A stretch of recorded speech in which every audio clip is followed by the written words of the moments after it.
ஓம் நமச்சிவாய். அருணாச்சலா அருணாச்சலா. விஜய் தம்பி வந்து என்னோட ஒரு 3 மாதம் கம்மியாக தான் இருப்பார். வாழ்க்கையில் மிகப்பெரிய உழைப்பாளி, கடுமையாக உழைச்சி மிகப்பெரிய உயர்வை அடைஞ்சவர். அந்த காலத்தில் நிறையா ஒரு விஷயங்கள் சொல்லுவாங்க. என்ன சொல்லுவாங்கன்னா, அவருக்குள்ள ஒரு விஷயம், நல்ல விஷயம் இருக்குது, அவர் உணராத விஷயமும் இருக்குது. சொல்லுவாங்க, பாஜக கூட்டணி வைக்கக்கூடாது, இதில் கூட்டணி வைக்கக்கூடாது, இதில் அப்படி கிடையாது. அவர் தனித்து நின்னாலும் அவர் ஓட்டு அவர்கிட்ட தான் இருக்கும். எல்லாம் செதறிடும், வேறு ஒன்றும் கிடையாது.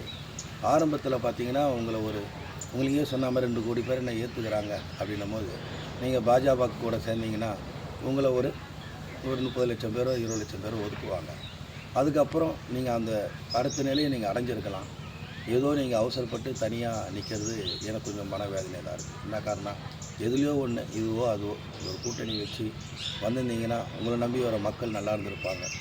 ரஜினிகாந்த் ஐயா வரேன்னு சொல்லி இப்போது இல்லைன்னா எப்போவுமே இல்லைன்னு சொல்லிட்டு போயினேன்ட்டார். அவ்வளோதான். அது தப்பான கருத்து சில பேர் பேசுகிறாங்க. அது தேவையில்லாத விஷயம். அவர் பிடிக்கல, போயிட்டார். அவரை நம்பி நிறைய பேர் இருந்தாங்க. விஜய் தம்பி அவசரப்பட்டாரோன்னு கொஞ்சம் நான் மனசு கஷ்டப்படுறேன். ஓம் சிவாய்.